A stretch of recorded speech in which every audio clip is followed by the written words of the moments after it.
Hola amigos, ¿qué tal? Mi nombre es Fernando Casanova. Soy presidente del Instituto Teológico Mundial, una institución que se dedica a ofrecer cursos a distancia con la intención de formar al pueblo de Dios en cuestiones básicas de Biblia y doctrina.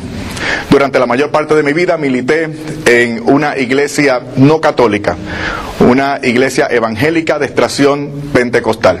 El Señor me permitió acceder a la plenitud de la fe, que como tú sabes resguarda a manera de depósito la Santa Iglesia Católica. Y la Iglesia Católica siempre ha sido atacada, siempre ha sido incomprendida. En la mayoría de los casos, no solo por las fallas que nosotros los católicos hemos podido tener, sino también por el desconocimiento que allá afuera hay acerca de la Iglesia Católica, de nuestra doctrina y de nuestras prácticas de piedad. La gente no nos entiende y es entonces labor nuestra darnos a entender. Es necesario entonces compartir la fe. Por eso es que hablamos de evangelización, por eso es que hablamos de apostolado. Y yo me he dedicado ahora como católico a evangelizar, a ayudar para formar el pueblo de Dios, dar catequesis, participar de medios de comunicación. Y hemos utilizado como parte de nuestra estrategia lo que conocemos como apologética, que es la defensa de la fe. El texto bíblico del cual partimos es Primera de Pedro, capítulo 3, versículo 15. Ahí dice el apóstol San Pedro que nosotros los cristianos debemos dar razones de nuestra esperanza a todo aquel que nos las pida. Y añade que debe ser con mansedumbre, debe ser con sentido de caridad. Nosotros tenemos el deber de extender y defender la fe católica, como dice el catecismo en el número 1285. Me parece elocuente cuando comparto con nuestros pastores, obispos y también miembros del clero, que me pide información acerca de las sectas, acerca de ese mundo del cual yo participé, del mundo protestante, de las diferentes iglesias, y también de las sectas, porque nuestros pastores están preocupados por nuestro bienestar espiritual. Ellos se preocupan. Sin embargo, cuando hablo con ellos por supuesto se preocupan por el efecto proselitista de las sectas, porque a ellos les duele perder gente, les duele perder miembros del rebaño, porque son pastores, porque sufren, porque su deber es formarnos, es darnos doctrina, es administrarnos los sacramentos, además de regir la iglesia y ayudarnos espiritualmente y orientarnos en ese sentido. Y nuestros pastores se preocupan porque ven con pena que unas personas se vayan de la Iglesia Católica. Y entonces ellos preguntan qué deben hacer en este sentido. Y muchos de ellos dicen, bueno, si allá afuera los tratan bien y se van por eso, pues nosotros debemos tratar a la gente bien. ¿Y sabes qué? Tienen razón, debemos tratar a la gente bien, debemos atenderlas, debemos instruirlas, orientarlas, orar por ellos, acompañarlos. Sin embargo, yo les llamo la atención a nuestros pastores en el sentido de que aquí hay un problema.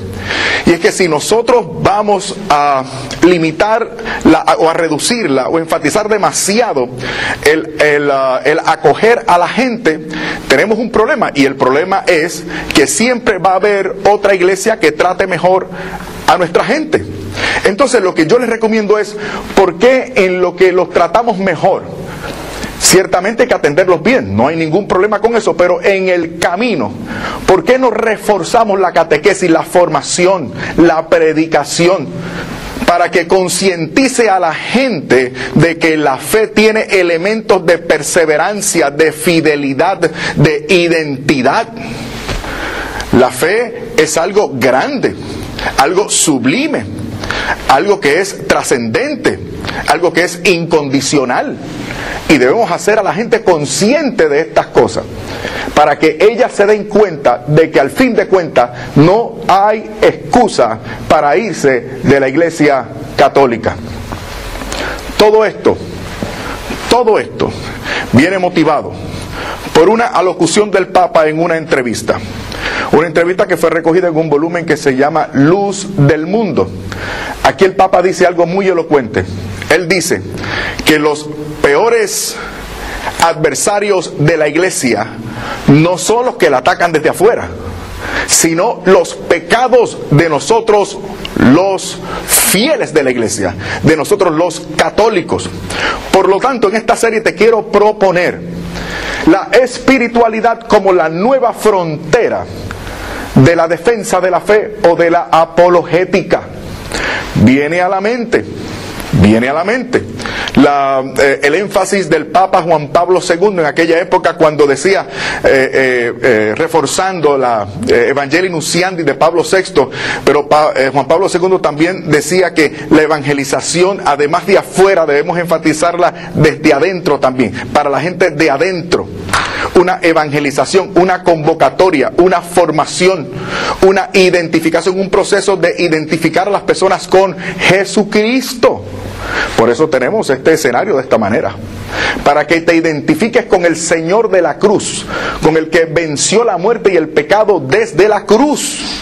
Debemos identificarnos con ese Señor, con el Cristo correcto. Entonces, ¿cuáles son los peores enemigos, adversarios de nuestra iglesia? Mira, yo por lo menos te voy a presentar alguno de ellos. ¿Tú quieres saber quiénes son? Podría ser tú y podría ser yo. Tú y yo podemos ser los peores enemigos de esta benemérita fe. Tú y yo, que hemos sido bendición para esta iglesia, que la hemos amado, podríamos convertirnos en escándalo para ella. En ocasión de pecado, en ocasión de murmuración, en ocasión de reprobación de nuestra benemérita fe. Por lo tanto, atendiendo a ese posible enemigo nefasto de la iglesia, que eres tú y que soy yo, debemos atender entonces nuestra condición espiritual para fortalecer los músculos del espíritu y dar testimonio de una vida íntegra, con rectitud de intención todo el tiempo, formándonos en la fe, porque el que ama lo quiere saber todo, porque para amar tú necesitas conocer, y se conoce lo que se ama y lo que se estudia. Por lo tanto, tienes que profundizar en los misterios, tienes que formarte, tienes que entonces tratar de que ese posible enemigo se convierta en tu aliado. Tú tienes que tratar a ese posible enemigo, tú te tienes que hacer cargo de tu salud espiritual y yo de la mía, velando también por la edificación espiritual de todos los fieles. Porque la salvación, como te dicen allá afuera, no es individual. Ciertamente hay una responsabilidad individual, personal, tuya y mía, pero esto es en comunidad. A mí no me interesa la salvación de mi propio pellejo solamente. Yo no quiero ir al cielo solo, yo quiero ir con mi esposa, quiero ir con mis hijos, quiero ir contigo. ¿Quiénes son nuestros peores enemigos, según nos enseña nuestra fe? El mundo, el diablo y nosotros mismos. ¿Cuál es el peor? Te lo hemos dicho. Nosotros mismos. Nosotros somos nuestros peores enemigos. Y por eso es necesario buscar ayuda. Y te queremos decir en esta serie qué podemos hacer. Sí, lo que debemos creer, tenemos una idea. Pero ¿qué debemos hacer? Aunando, identificando a este enemigo, podemos fijarnos de un texto de San Pablo, Romanos capítulo 7. Voy a partir del versículo 14. Desde el versículo 14 dice, escucha bien: sabemos que la ley es espiritual, pero yo soy hombre de carne y vendido al pecado. No entiendo mis propios actos, no hago lo que quiero y hago las cosas que detesto. Ahora bien, si hago lo que no quiero, reconozco que la ley es buena. No soy yo quien obra el mal, sino el pecado que habita en mí. Por eso dice San Pablo también que cuando alguien es tentado, no diga que es tentado de Dios, sino que cada cual es tentado según su propia concupiscencia. Continúa diciendo: bien sé que el bien no habita en mí, quiero decir, en mi carne. Puedo querer hacer el bien, pero hacerlo no. De hecho, no hago el bien que quiero, sino el mal que no quiero. Qué enigmático es este enemigo nuestro, ¿verdad que sí? Por lo tanto, si hago lo que no quiero, eso ya no es obra mía, sino del pecado que habita en mí. Es la inclinación, es la concupiscencia. Ahí, sigo citando, ahí me encuentro con una ley. Cuando quiero hacer el bien, el mal se me adelanta. En mí el hombre interior se siente muy de acuerdo con la ley de Dios, pero advierto en mis miembros otra ley que lucha contra la ley del Espíritu, y paso a ser esclavo de la ley del pecado que está en mis miembros. Infeliz de mí, ¿quién me librará de este cuerpo o de esta muerte? Gracias sean dadas a Dios por Jesucristo nuestro Señor. En resumen, por mi conciencia me someto a la ley de Dios, mientras que por mi carne sirvo a la ley del pecado. Aquí hay un primer principio que debemos aprender, y es que es necesario estar en constante examen. Por eso nuestra fe nos habla del examen de conciencia, el examen de conciencia que deberíamos hacer todas las noches, revisando nuestra presente manera de vivir, de donde el Señor nos sacó anteriormente y lo que el Señor espera de nosotros, porque la voluntad del Señor para nosotros es nuestra santificación, según dirá el apóstol San Pablo en la primera carta a los tesalonicenses. Debemos tratar al posible peor enemigo de esta iglesia, que eres tú y que soy yo. ¿Cómo lo vamos a hacer? Primero, examen. Segundo, tienes que rectificar. No te excuses. Pero si no lo hace San Pablo, este gran campeón de la fe no lo hace, no se excusa. Reconoce el misterio y la voluntad de Dios que está por encima de él. 3 veces rogó que le fuera sacado el aguijón en su carne, un mensajero de Satanás que lo torturaba. Y las 3 veces le respondió el Señor: que mi gracia te sea suficiente. Colosenses 1:24, yo en mi cuerpo padezco lo que falta a la cruz de Cristo. Y no estamos hablando de un hombre amargado, no estamos hablando de un hombre infeliz. El gozo del Señor, dice el apóstol también, es mi fortaleza. Estad siempre gozosos, son palabras también del apóstol San Pablo. Lo que pasa es que el apóstol San Pablo y nuestra fe es una fe realista. Nosotros no somos escapistas. Nosotros no nos salimos del mundo, no nos salimos de la carne. Estamos en el mundo. No estamos en sintonía con el mundo ni con las cosas del mundo. Somos del reino de los cielos, agentes del reino de los cielos. Pero somos realistas. Por eso es que otras personas allá afuera no entienden cuando hablamos de asuntos que son reales, que son naturales, como la enfermedad y la muerte. Y nosotros confrontamos esa realidad y damos esperanza y anunciamos la posibilidad del milagro y también la posibilidad de que el Señor se manifieste y nos enseñe y nos ilustre y nos haga crecer, a pesar de lo oprobio, a pesar del problema, a pesar de la enfermedad.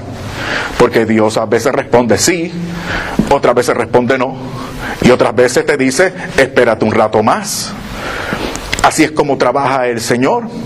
Entonces nosotros no podemos dictar la pauta al Señor, porque Él es el Señor. Yo no soy el Señor de mi vida, que dice una vez más el apóstol San Pablo: ya no vivo yo, vive Cristo en mí. Entre ustedes, le dice a los corintios, entre ustedes no me propuse saber otra cosa sino a Jesucristo y a este crucificado. Si ya el Señor lo había anunciado: quien quiera ser mi discípulo, niéguese a sí mismo, tome su cruz cada día y sígame. Entonces hay que hacer examen, hay que rectificar, pero también debes tomar conciencia de que esta fe requiere militancia. Esta fe requiere identificación con el Señor de la cruz y el resucitado. Y comunión con el Señor y el resucitado supone comunión y aceptación y sometimiento de todo lo que el Señor ha revelado y ha establecido. Por eso en esta serie te vamos a hablar de una espiritualidad católica sólida, militante, de identidad, de compromiso, de entrega para que seas feliz. Mira qué interesante. No estamos recomendándote un anonadamiento de ti mismo, sino la realización de tu ser. Tu felicidad plena. Se puede ser feliz aquí en la tierra y lograr el cielo también. Pero ¿dónde está tu felicidad? ¿Dónde está tu realización personal? ¿En ti mismo? ¿En ti misma? Pero si ya el apóstol San Pablo nos ha explicado cómo somos nosotros, ¿acaso nos vamos a escapar buscando religiosidades o pseudo religiones o espiritualidades diversas? Yo prefiero llamar espiritualidades aguadas, estas que te hablan de vaciarte de ti mismo para que la energía conductora del cosmos inunde tu ser, y te dicen, vacía tu mente. ¿Vaciar mi mente? ¿Vaciar mi mente para qué? Si mi mente debe estar habitada por el Espíritu Santo y por la palabra de Dios, por la doctrina de Jesucristo. En mis miembros debe morar el principio del amor.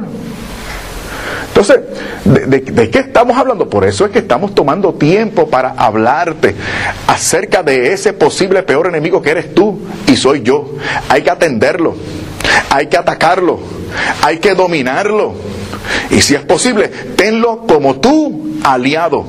El Señor ha dado los medios. Tú no eres solo un pedazo de carne. Tú también tienes la razón. Y además de la razón, se te ha dado la gracia. Y estos tres elementos que quiere Dios para ti, te integran y te hacen un verdadero ser humano. Por eso es que nosotros no somos escapistas, negando esta realidad material. No, señor. Otros sí, allá los esotéricos. Claro, te niegan la realidad material para hacer con esta materia lo que a ellos les da la gana, porque lo importante es que ellos vacían su mente de vez en cuando, cruzan las piernitas, hacen así con las manos y se proyectan al infinito. Al infinito me proyecta Dios, el creador del universo. Y mi Señor se llama Jesucristo. Y dentro de mí y dentro de ti radica la fuerza más grande del universo. Una fuerza tan grande que fue capaz de incubar las aguas y con la palabra emitida por Dios, lo que nosotros conocemos y aún no conocemos, fue creado. Ese poder está en ti, ese poder está en mí. Tenemos ayuda, no estamos solos, my friend. No estamos solos. Cuando el Papa Benedicto XVI nos advierte de ese posible enemigo que puede ser tú, que puedo ser yo, el Papa no está siendo fatalista ni pesimista, está siendo realista. Y te llama la atención a ti y a mí para que tomemos medidas, porque ya el tratamiento ha sido dado por el Señor de esta iglesia, por el Señor de tu vida. Por eso es que una espiritualidad cristiana consecuente, para que tú y yo no seamos enemigos de esta iglesia, pues son los santos sacramentos. Ahí están los medios de gracia establecidos por el Señor. Medios de gracia establecidos por el Señor, para que tú adquieras, te beneficies, asimiles su vida, recibas la gracia santificante que te salva y la gracia sacramental que te ayuda para ya no volver a meter la pata. Entonces, no te estamos hablando de una espiritualidad esotérica, te estamos hablando de una espiritualidad netamente cristiana. Mucho cuidado porque te están tratando de engañar con peliculitas y con documentales, y con una prensa sensacionalista. Claro, te quieren impedir a ti y a mí que expresemos nuestra fe. Pero allí llevan a personas que relativizan la espiritualidad. Y a veces utilizan hasta algunos elementos de fe cristiana para engañarte. Entonces, nosotros en la iglesia, a través de la voz del magisterio y de la revelación, tenemos los medios para crecer espiritualmente. Y le estamos prestando oído a personas que no tienen la vida de Cristo, a personas que no conocen nuestra fe, a personas no solamente de reputación dudosa, ya eso es cuestión de ellos, yo no me meto con eso. Pero ¿dónde está la integración de la vida? ¿Dónde está el ideal de que lo que tú dices debe estar de acuerdo con lo que tú haces? Ese es el otro elemento. No solamente el examen, no solamente la vida combativa, sino que además tú debes ser una persona consciente de estas cosas. Tú debes ser una persona lista. Tú debes ser una persona astuta. Tú debes ser una persona consciente de ese posible gran enemigo que eres tú y que soy yo. La espiritualidad, hermano mío, hermana mía, es la nueva frontera de la defensa de la fe. Por supuesto, hay que responder. Hay que dar razones de nuestra esperanza. Pero nuestra vida, lo que hacemos, lo que decimos, cómo nos comportamos, puede ser impedimento para que otros no atiendan la buena noticia. Lo que tú dices puede ser verdad, pero lo que tú haces puede contradecir eso que es verdad. Entonces, la unidad de vida es esencial. La espiritualidad católica te está hablando de esto desde siempre. Unidad de vida, porque todo tiene que ver con la vida del Espíritu. Los verdaderos adoradores adorarán al Señor en espíritu y en verdad, le dice el Señor a la samaritana. En espíritu y en verdad. Mira estos dos elementos, espíritu y verdad. Entonces, no es que te digan cosas bonitas que suenen espirituales. Es si estas cosas que suenan bonitas están sustentadas en la verdad. ¿Ves? Te hemos traído varios elementos que tú debes considerar. Porque yo quiero que tú seas listo, yo quiero que tú seas lista, yo quiero que tú domines a ese posible enemigo y que ese posible enemigo sea un aliado de Dios y de la iglesia. Que podamos hacer las cosas bien, creyendo lo que es correcto. Por eso yo glorifico a Dios por el pontificado de Benedicto XVI. Es que tengo que hacerlo, es que estoy maravillado. Yo he dedicado mi vida al ejercicio docente, enseñando la teología. Y ahora entiendo yo por qué en mi primer año en el seminario evangélico, el primer libro de teología que nos obligaron a leer fue Introducción al Cristianismo de Joseph Ratzinger, de quien es hoy el Papa Benedicto XVI. Y yo recuerdo que nosotros que estudiábamos allí, que no éramos católicos, pues como que tratamos de protestar un poco, pero eso es un cardenal católico. Y nuestros profesores nos decían, es que Joseph Ratzinger es uno de los teólogos mejor logrados en el mundo, erudito, sabio, profundo. Y todas estas cosas las ha traído nuestro Papa Benedicto XVI para avisarnos acerca no solamente de nuestras bendiciones, cuando habla por ejemplo en esa primera encíclica del amor, sino que ahora también aprovecha una alocución, una entrevista para advertirnos de quién podría ser o de quiénes podrían ser nuestros peores enemigos. Seguimos proponiendo la fe, seguimos defendiendo la fe, pero ahora estamos atendiendo una realidad que nos puede ayudar o nos puede también perjudicar. Claro, ¿quién decide? Pues mira, decides tú y decido yo. Por eso es que tú y yo somos nuestros peores enemigos. Porque no solamente la inclinación que tenemos al mal, queriendo hacer el bien, no está en nosotros el quererlo, el hacerlo, mejor dicho. Queremos hacerlo, pero no lo hacemos. Sabemos lo que es bueno, pero no lo hacemos. Entonces es necesario tratar a ese enemigo para que ese enemigo decida bien.